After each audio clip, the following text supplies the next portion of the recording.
All right, so tonight our purpose is to give everybody some background on the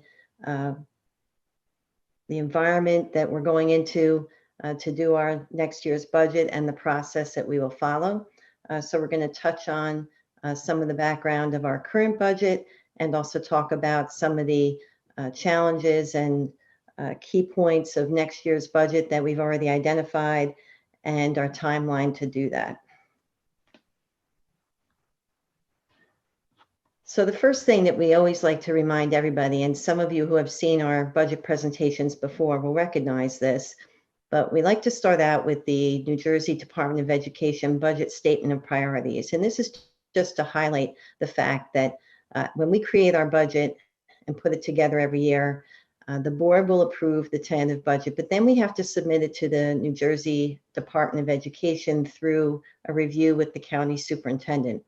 And what the county superintendent does is take a look at our budget, and they will evaluate these various areas that are specifically listed. We actually have to write narratives on how our budget addresses these areas and includes resources dedicated to maintaining these areas. So these are all the areas listed here. So we just need to keep in mind that we do have to hit on all these things within the budget and do it to a level that's satisfactory to gain the county superintendent's approval. So the next slide is just to sort of outline the questions and challenges that we've put together that we're facing, not only just our normal budget challenges, but things that have presented themselves as a result of the current pandemic. Some of the things that we're going to have to deal with are, what the pandemic will have, what impact that will have on our funding. Will there be additional cuts in state aid?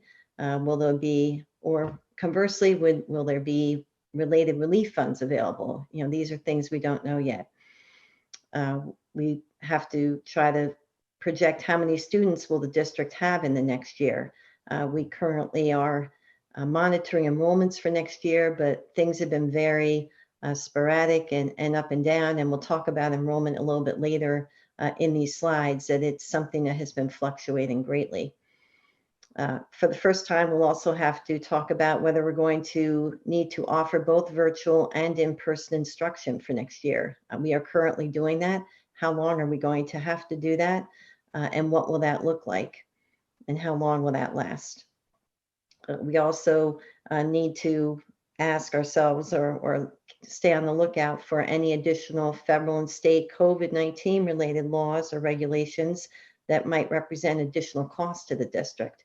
There have been some things that have come down in the form of the CARES Act and some personnel issues. While they've been beneficial to our employees, there has been some cost to the district. We also, monitor each year how many staff members will retire. And again, we do this every year, but for this year, we are seeing an acceleration in retirements, and we don't know how that will play out through the end of the year. We also have to look at whether there will be additional supports that are needed for students whose learning gap has widened. We've been talking about that for several months, and we need to build the resources for that into our budget for next year to address that issue. We just had a presentation about our medical insurance costs. We don't right now know what the continuing impact of the pandemic will be on our health insurance costs, and also the impact of the new state mandated and New Jersey Educators Health Plan and the upcoming Garden State Health Plan. And we'll talk a little bit more about the impact that we do know about in a few more slides. And then, lastly, what kind of enhanced cleaning procedures and PPE purchases will we have to implement on a continuing or permanent basis? We were just having discussions today about, what do we think we have to purchase for next year? What are we using through the end of this year? And, what's that going to look like for next year's budget? So from a budgeting standpoint, things are more uncertain now than ever. So, all the districts are in the same boat and we're all navigating through these, but our operations have definitely changed to adapt to the pandemic, and it's unknown how many of these changes will continue into 21, 22 and beyond. So to give a recap of our current year and the budget that we developed for this year, which I just want to remind everybody was developed before the pandemic actually hit. So we literally approved our budget, our tentative budget in March, and the final budget in April. And that was just as all of this was unwinding. So we have had to make, shifts and changes within our current budget. But just to refresh everyone's memory, the 2021 budget included a general fund tax levy increase of 2%. 2% is the highest increase that you can include in your budget without the use of waivers for things like health insurance and a couple other items. So that equated to an increase in tax levy revenue of almost $2.9 million. We also utilized in the current year budget $1,059,281 in banked tax levy cap that we had from previous budgets where it was actually 1 year had generated it, where we had included a tax levy increase that was less than 2%. So the law provides that you can preserve the unused tax levy for use in a future budget up to 3 years. So we did end up including that in last year's budget. For last year, state aid was reduced from the previous year, $880,000. And that's part of the S2 legislation. And we'll go into that a little bit more later as well, that's a 7-year initiative. We utilized capital reserve funds of $667,000 and maintenance reserve funds of $250,000 to fund capital projects and offset maintenance expenses. So those were funds that we had previously set aside in these reserve accounts that we then withdrew from those reserves to fund items in this year's budget. We did not really have any significant capital improvement projects in this year's budget. We had we had a variety of things, but nothing significant as we've had in prior years, along the lines of a turf field or a track replacement or an auditorium upgrade or something along those lines. The total increase to our 2021 budget, operating budget increase was 2.5% overall, just to give some perspective. So going into some key financial drivers for the upcoming budget, we'll look at a few specific areas, starting with revenue. So if we take our tax levy, that is by far our greatest revenue. For this year, our tax levy amounts to $147,549,000. So if we were to increase that by 2% and utilize that for our 21-22 budget, that would provide us with additional revenue of $2.9 million. So it would be the $147 million plus $2.9 million.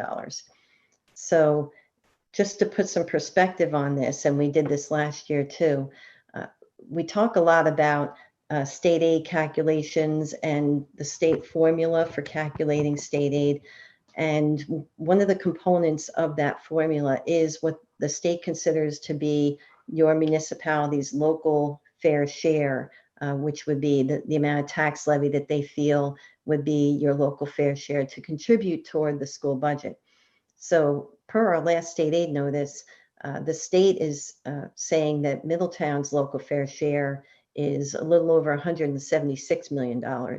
So the reason why that's worth noting is because with our tax levy being $147 million, this is one of the components of the formula where it would come up to say, well, the district isn't even contributing up to what we feel is your recommended fair share. So if you were a district that was contributing more than your fair share, that would be potentially a reason to trigger, more aid from the state. But in this case, we are in the opposite situation.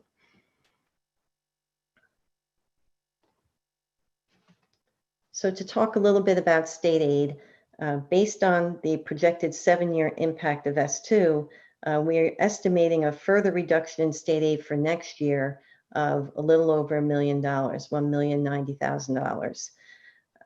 And we'll talk a little bit about this, and we'll talk more about this in a little bit more detail in a few minutes.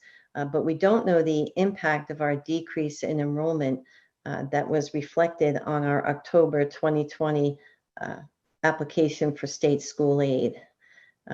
Because not only do we have the impact of S2, but as your enrollment increases or decreases, that will also play into your state aid calculation.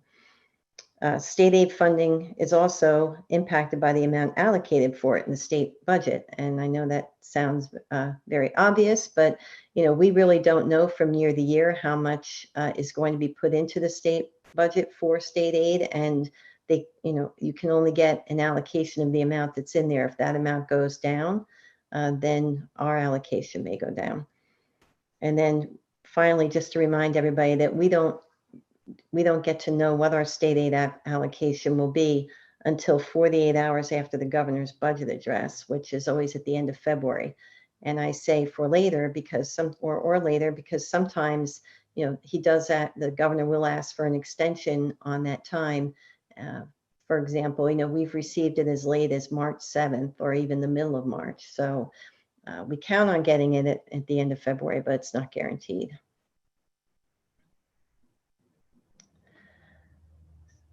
So we just wanted to give everybody a recap of what the impact of S2 has been since its implementation for the 18-19 budget year. If you remember, during that initial year, our state aid was actually changed in July of 2018 after we had done our budget for the 18-19 year. Initially, when we received our state aid for that year, we received an increase of almost $1.2 million.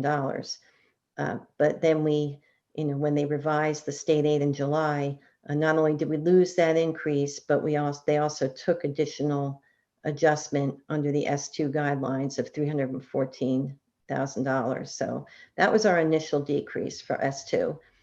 The following year, 1920, we lost a little over $500,000. For this current budget year, the reduction was $880,000. The rest of the chart is highlighted because those are all estimated numbers based upon the S2 reduction percentages.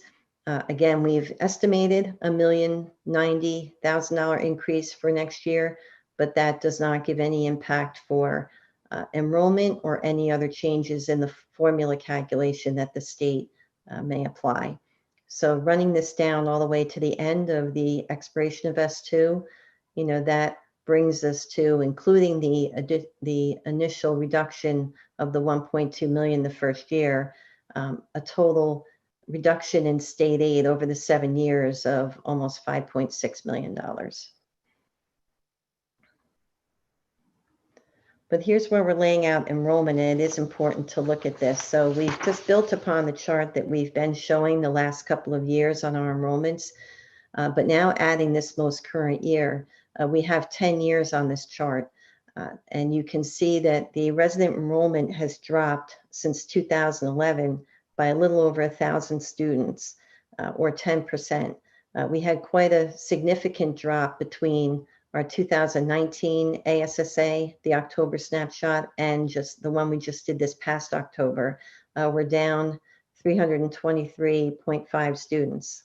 And don't ask me how we get 0.5 students, but it's all because of the way they calculate resident enrollment. And we do get partial credit for some of our shared time students. So this, we don't know exactly what the impact on the state aid is going to be for this, but I would venture to say it's not going to be a positive impact.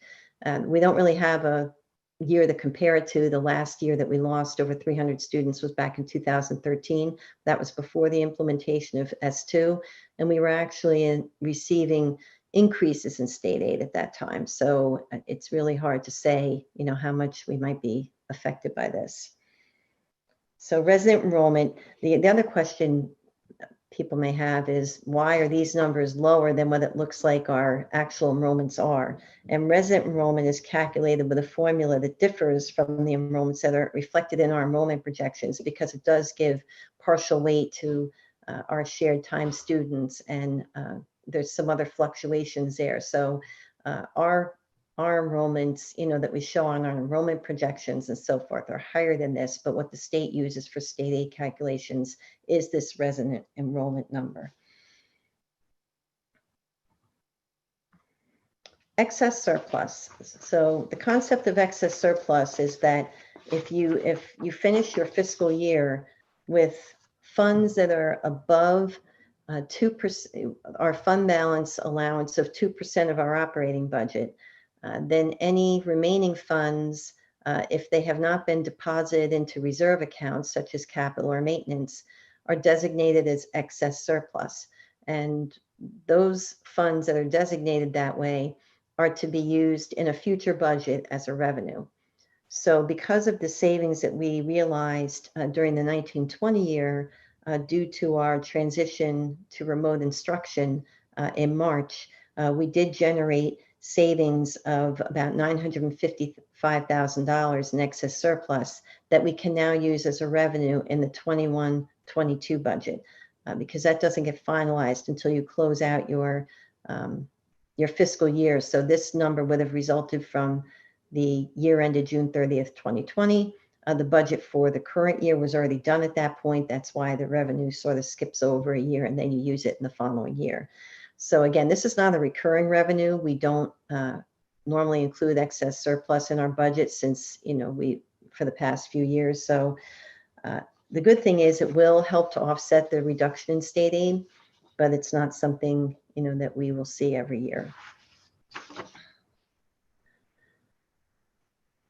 So this slide presents our capital and our maintenance reserves and a recap, of the activity for the year. At the end of our fiscal year ended June 30th, 2020, we had capital reserves of $2,354,000 and maintenance reserve of $1,060,000.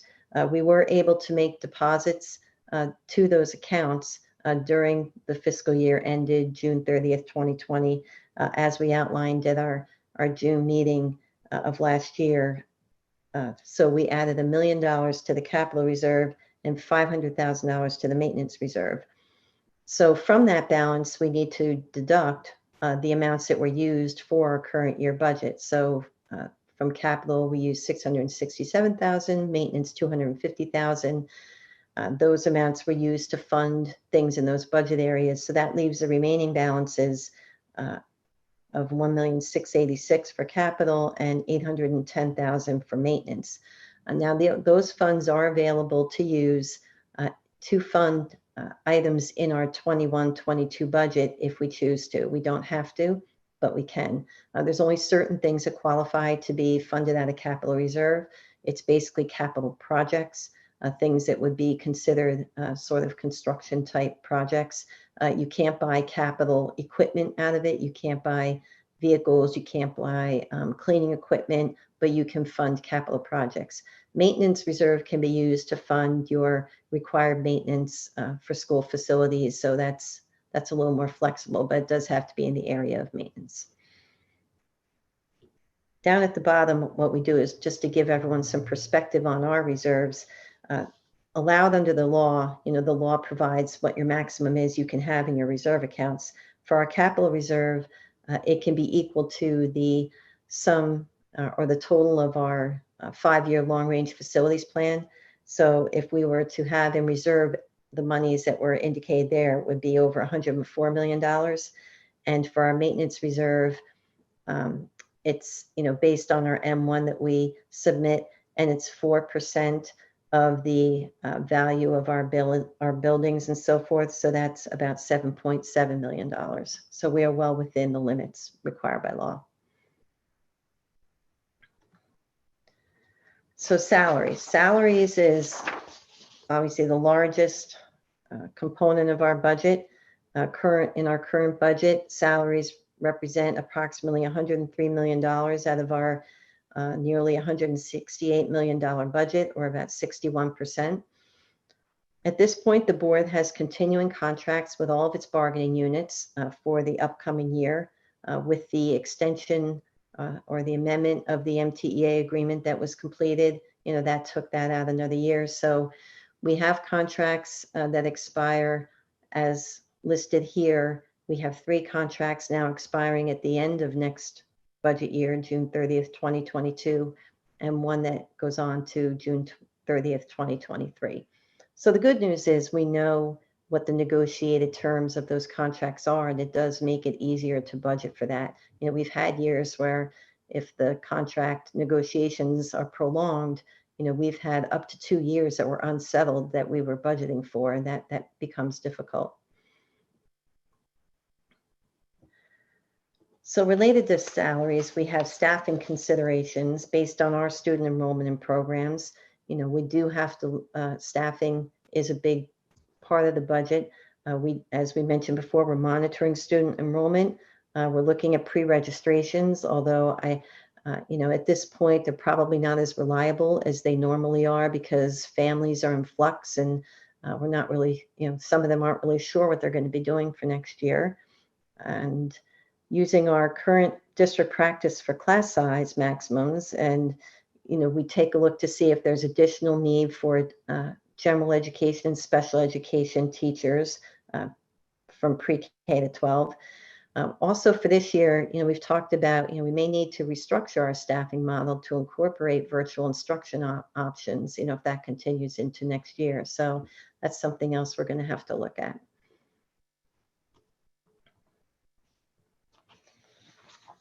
So like I said, we just had a presentation about benefits to, you know, bring it a little bit more into a budget specific conversation. You know, currently our budgeted health insurance costs net of employee contributions of that were budgeted at about 5.9 million are 19.8 million. As Mr. O'Malley spoke about, actual renewal rates will not be known until the marketing of our coverage or evaluation of funding options is completed in the spring. What we'll have to do is start with putting an estimated increase in for health benefits, and we'll have to keep revising that as we get better information. We did talk about, and Mr. O'Malley referenced the implementation of the state mandated New Jersey Educators Health Plan. But, you know, I just wanted to share that, you know, calculating the estimated impact just for this year. And, you know, again, Mr. O'Malley spoke about the fact that the premiums are more costly for this than are one of our more popular plans, the direct access plan, and the contributions are less. So we are getting hit on both ends. But we've projected that it's, you know, going to be representative of about $900,000 more in cost for this plan just for the remainder of this budget year. It is going to be difficult to measure the impact for next year because, you know, we know how many people have enrolled in this plan for this year. We had more than 350 employees migrate into this plan at January 1st. We just don't know how many more are going to migrate into this plan for July 1st. We have a feeling that a lot of employees are taking a wait and see approach to this and giving it 6 months. And if other employees, you know, give them a favorable feedback on that plan, we may have more people migrate to it. We may have some people who aren't happy with it and want to go back to the old plan. So that's going to be difficult to gauge. We normally run our open enrollment for the July 1st enrollment date, so, you know, in May, which unfortunately, you know, that's after the, you know, after our budget is finished. So, you know, the budget approach to this is we're going to have to build in some allowance for this, but we're not going to know exactly what it's going to look like. So just to hit on some areas or some key items that are being discussed in the area of curriculum and instruction and related to that instructional technology. We do have several new curricular adoptions that are anticipated for next year. This is not a complete list. We have a catch-all at the bottom for some various high school level language courses, and then there's a few other ones, but we tried to list the major ones here. As usual, there's also new course proposals and curriculum writing. In the area of technology, the major items that we're looking at budgetarily would be the replacement of interactive flat panels in classrooms. We've been putting smart boards, or now we call them interactive flat panels because they're not all smart boards anymore. There's different variations of it, but we've been working on equipping the majority of our classrooms with these devices throughout the last several years. However, now the ones that we first put in are starting to fail. So, those are now in need of replacement.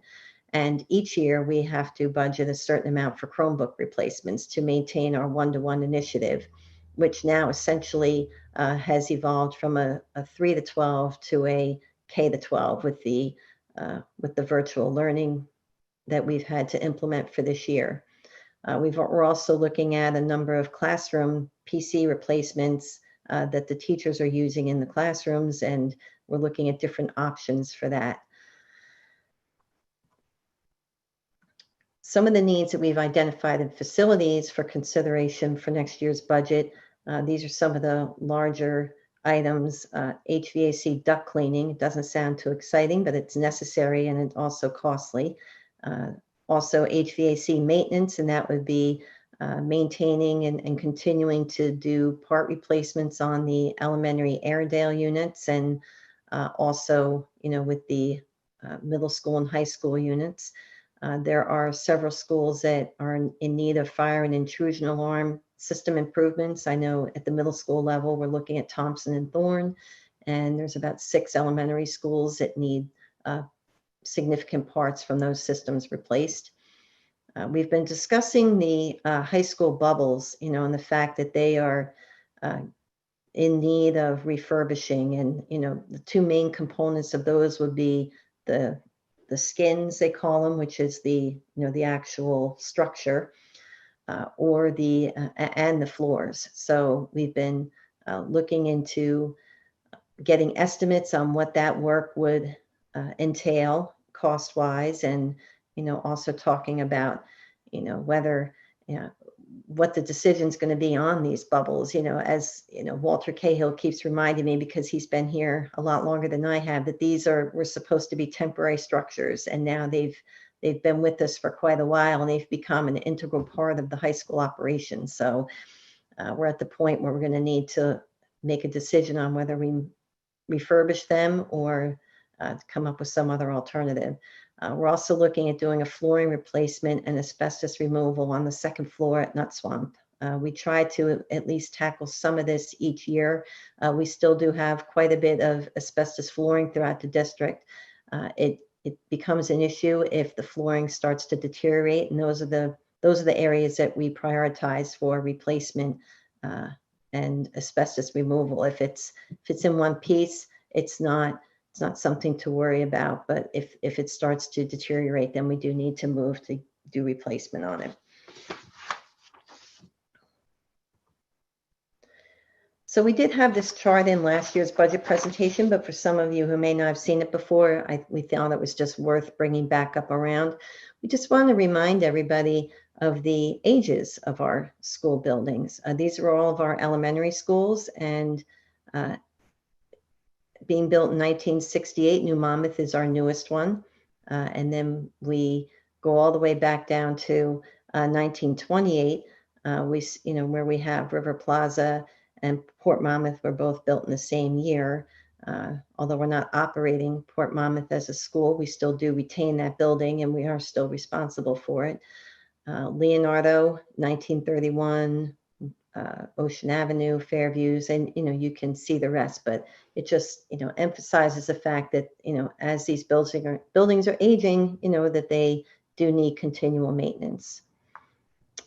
At the secondary level, we have our middle schools, and with the oldest one being the old part of Bayshore. There have been additions put on, and we have Thompson and Thorne being built in 1960, and the newest building here, actually the newest building in the whole district, is High School North, being built in 1974.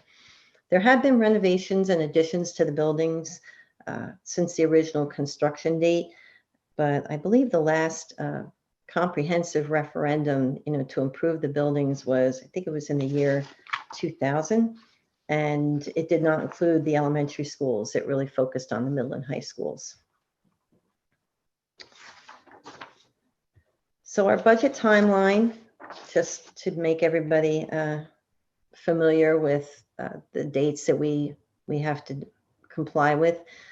We started off our process by having our central administrative team meet with the school and department level administrators back in December to review the budgets that they had built and the needs that had been submitted. Right now, we are focusing on staffing, student scheduling, and also continuing to review those needs that had been submitted and looking for and even looking for more definitive budget estimates and information on those items. The tentative budget, though, must be submitted to the Department of Education's county office by Monday, March 22nd. So looking at our board meeting calendar, our March 17th workshop meeting will likely be turned into also a special voting meeting where the tentative budget could be approved by the board and submitted before the March 22nd due date. Then after that time, the county office reviews the budget. The board can still make changes to the budget between the tentative budget and the final budget. But if we make any changes, we just have to report them to the county superintendent so they can incorporate that into their review. But the public hearing and adoption of the final budget must be done by statute between April 24th and May 7th. So our April voting meeting is April 27th, which would fall right into that time frame. So we would anticipate that that's when the board would hold their public hearing and adopt the final budget. So that's just to give everybody an overview and reminders and maybe some new information for some where we stand at this point.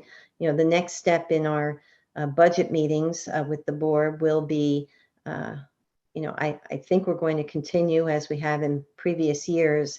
We've had a few budget workshops between now and the time we approve our tentative budget, where we go into more detail with the board and with the public on the specific areas that comprise the budget, and, you know, lay out a plan for that. So, you know, the first one of those will likely be sometime in the, you know, early part of February, you know, and then they will continue on through the time that we approve our tentative budget at the March workshop meeting. So that's all we have for this evening.